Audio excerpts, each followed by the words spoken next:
नमस्कार, नवभारत टाइम्स में आपका स्वागत है। आज हम चर्चा करेंगे मेवात की। मेवात में हिंसा जारी है। आज उसमें थोड़ी गिरावट आई है, हिंसा रुकी है, लेकिन क्यों हुआ, कैसे हुआ, इन सब से पहले मेवात का जो इतिहास है उसको समझना जरूरी है। और उसको समझने के लिए हम आपको कुछ इतिहास के पन्नों की तरफ ले चलेंगे और कुछ वर्तमान में जो हालात हैं उस पर भी नजर डालेंगे। नूह यानी मेवात का वो इलाका जहां मेव मुसलमान रहते हैं। देश की राजधानी से महज 85 किलोमीटर की दूरी, लेकिन देश के सबसे पिछड़े इलाकों में शुमार। यही मेवात की पहचान है। हेरोल्ड लास्की से लेकर रोमिला थापर और इम्तियाज अहमद जैसे जाने माने इतिहासकारों और अर्थशास्त्रियों की दिलचस्पी इस इलाके में रही है, जो अचानक फिर से जल उठा है। मैं कह रहा हूं, आग तो थम गई है, लेकिन नूह से भर के हिंसा ने इस इलाके में सामाजिक खाई चौड़ी कर दी है।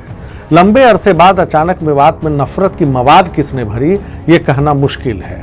हाँ, इसमें कोई दो राय नहीं कि शुरुआत ब्रिजमंडल जलाभिषेक यात्रा पर पत्थरबाजी से हुई।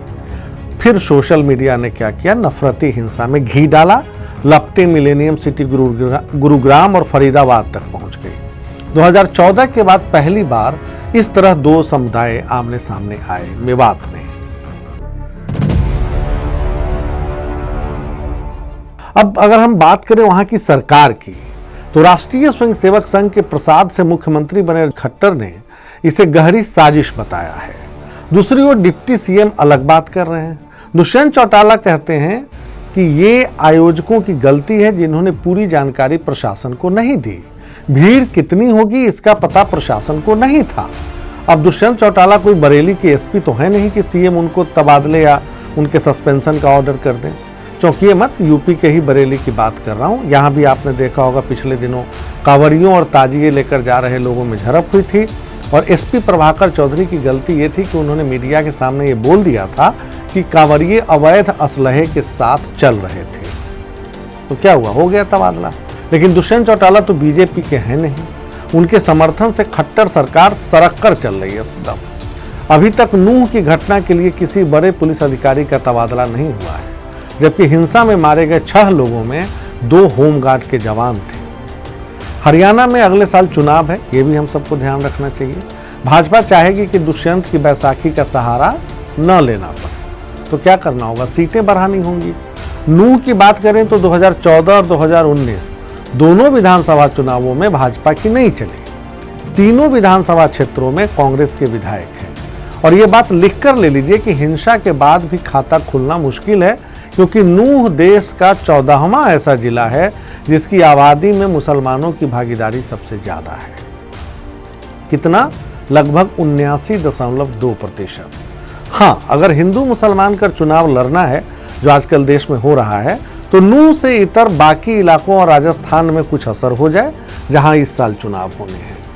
अब जरा इन आंकड़ों को देख लीजिए कि आबादी में मुसलमानों की हिस्सेदारी वाले टॉप 15 जिले इस देश के कौन से हैं। पहले नंबर पर है शोपियां, 98.5% मुस्लिम आबादी। दूसरे नंबर पर कुलगांव, आप ये देखते जाइएगा जो चार्ट में बता रहा हूं, 98.5%। अनंतनाग 98%, गंदरबल 97.7%, बडगांव 97.7%, बांदीपुर 97.4%, लक्षद्वीप 96.6%। यहाँ से शुरू होते हैं जम्मू कश्मीर के अलावा जो जिले हैं। फिर एक आता है लक्षद्वीप के बाद भी जम्मू कश्मीर। पुलवामा 95.5%, श्रीनगर 95.2%, बारामूला 95.2%, कुपवारा 94.6%, पुंछ 90.4%। अधिकतर जिले वहीं के। अब आता है असम का धुबरी 79.7%, नूह 79.2% और करगिल 76.9% मुस्लिम आबादी। ये टॉप 15 जिले थे।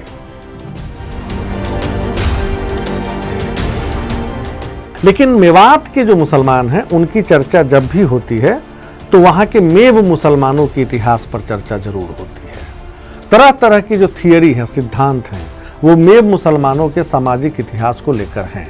जरा अंतिम तक सुनिएगा, बहुत इंटरेस्टिंग भी है, शायद आपको भी लगे। ये खुद को आर्यों के आक्रमण से जोड़कर देखते हैं और असली क्षत्रिय बताते हैं। आर्यन इन्वेजन से कहते हैं इनका नाता है। तब जो है कुछ सैकड़ों साल पहले ये कहते थे कि हम तोमर और कछवाहा राजपूत भी हैं। उनके भी वंशज होने का दावा करते हैं। कुछ लोग तो श्री कृष्ण के भी वंशज होने का दावा करते हैं। खैर 20वीं सदी की शुरुआत में ये सब खत्म होता गया। Jat high school, Hodal, Ahir high school, Rewari, मतलब बाकी जो जातियां थी उन्होंने इनको मुसलमान के तौर पे एक मान्यता दी। एक थियरी ये भी है कि दरअसल मीना और अन्य आदिवासी समुदाय से ये आते थे मेब मुसलमान।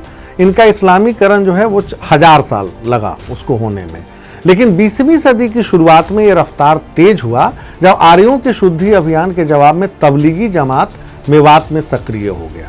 तभी इन लोगों ने ये सब अपना छोड़ना शुरू किया कि हम हिंदू थे और ये थे, और जो हिंदुओं से उनका बहुत नाता था और कट्टर मुसलमान होते गए। कुछ तथ्य हम आपको बताते हैं कैसे इनका इस्लामीकरण पूरा हुआ और फिर कट्टरपंथ की तरफ ये बढ़ते हैं।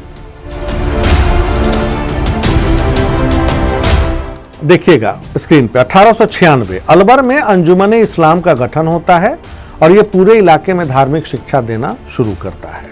1923 अंजुमन खादिम उल इस्लाम यानी इस्लाम के नौकर, सर्वेंट्स ऑफ इस्लाम, इसने उर्दू का खूब प्रचार प्रसार किया और सूद पर पैसे लेने को हराम बताया। तब मेवात के मेब मुसलमान खेती बाड़ी के लिए हिंदू महाजनों से सूद पर पैसा लेते थे। 1923 इसी साल गुड़गांव के deputy commissioner Frank Lugard Brian ने मेयो हाई स्कूल की स्थापना की, जो काफी चर्चित है। अंग्रेज तो बांटो और राज करो की नीति पर चलते ही थे, इसके अलावा कुछ करते नहीं थे। आर्य समाज के बड़े इलाकाई कार्यकर्ता लाला देशराज ने ब्रायन की चालबाजी पर गांधी जी से विरोध दर्ज कराया, तो कहा था कि कुछ करिए, ये यहाँ के मुसलमानों को उकसा रहा है। 1932 में 17 मई को पहली बार मुहर्रम के जुलूस के दौरान हिंसा होती है। तब अलवर समेत पूरे मेवात के दलितों में तेजी से हिंदू चेतना का उभार हुआ था। दलित मेब मुसलमानों के खेतों में काम करते थे, लेकिन तबलीगियों के इस्लामीकरण से दोनों के बीच तनाव बढ़ता गया। ये 1932 की बात है, पहली बार जो हिंसा हुई उसकी बात कर रहा हूँ 20वीं सदी में। 32 में ही दिसंबर महीने में दिलावर खान ने अलवर स्टेट के खिलाफ मुहिम छेड़ दी। 31 दिसंबर को हरसौली गांव में हिंदू महाजन बनिया समाज के लोगों को घेर लिया गया, जिनको छुड़ाने के लिए आर्मी भेजनी पड़ी। और फिर 1933 में गोविंदगढ़ में मेब मुसलमानों के कब्जे से ऐसी ही एक घटना होती है। बनिया समुदाय के लोग घेर लिए जाते हैं, वहां बल प्रयोग करना पड़ता है आर्मी को। रिपोर्ट्स के मुताबिक इसमें 40 से 100 लोग मारे गए थे। आजादी के बाद मेब मुसलमान ज्यादातर मेवात में ही रह गए, लेकिन ये राजस्थान, उत्तर प्रदेश और मध्य प्रदेश में भी मिलेंगे आपको, थोड़ी बहुत संख्या है। यह भी सही है कि अंग्रेजों के खिलाफ 1857 के विद्रोह में इन मेब मुसलमानों ने गजब की दिलेरी दिखाई थी और रायसीना का विद्रोह इसका गवाह बना था। यही नहीं, इससे पहले चलें तो बाबर की लाख कोशिशों के बावजूद हुसैन खान मेवाती ने राणा सांगा का साथ नहीं छोड़ा था और वो लड़ते लड़ते उसने जान न्यौछावर कर दी थी उस राजपूत राजा के लिए। वो होगा वो कनेक्शन जो मानते थे कि मैं राजपूत हूं। खैर, क्यों अभिशप्त बन गया ये इलाका, ये एक रहस्य है। महज पैदल की दूरी पर मानेसर में गगनचुंबी इमारतें और दुनिया की नामी गिरामी कंपनियों के दफ्तर हैं और मेवात के गांव आज भी विकास से हजारों कोस दूर हैं। ये इलाका खेती बाड़ी पर निर्भर रह गया। हाल ही में दूसरा जामतारा भी बन गया। यही नहीं, पूरे एनसीआर में हाईवे गैंग के सरगना इसी इलाके से होते हैं। ये मैं जनरलाइज कमेंट नहीं कर रहा हूँ, ये समझ लीजिए। गुरुग्राम से लेकर गाजियाबाद तक के विकास में यहाँ के भटके युवाओं को अपराध का अवसर दिखाई देता है। नेशनल फैमिली हेल्थ सर्वे को देखें तो एनसीआर के 35 जिलों में दूसरा सबसे गरीब जिला है नूह। अगर धन संपत्ति की बात की जाए तो नूह की तुलना में पलवल 10 गुना, रेवाड़ी 15 गुना, फरीदाबाद 18 गुना और गुरुग्राम 19 गुना ज्यादा समृद्ध है, यानी धनी है। नूह में 4% आबादी अभी भी कच्चे मकानों में रहती है। सिर्फ 20% घरों में गैस का चूल्हा जलता है। सिर्फ 60% घरों में पीने का पानी पाइप से पहुंचता है। यहाँ की महिलाएं अभी भी औसतन 4 बच्चे पैदा करती है और हद तो तब हो जाएगी जब आप ये जानेंगे कि आधी आबादी का आधा हिस्सा यानी 52% महिलाएं अशिक्षित हैं अभी भी। ये हाल है गुरुग्राम के बगल में। अब आप ही सोचिए, इस आबादी को उकसाना, भड़काना, लालच देकर कुछ करवा लेना कितना मुश्किल होगा। इनके साथ ये कम से कम 100 साल से हो रहा है, जिसका कच्चा चिट्ठा हमने ऊपर बताया।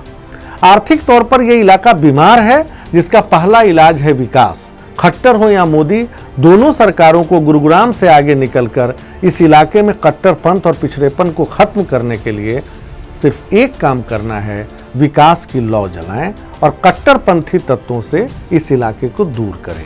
यही इलाज है इस तरह की हिंसा से बचने का। आज के लिए इतना ही। शुक्रवार को फिर मिलेंगे, तब तक के लिए नमस्कार।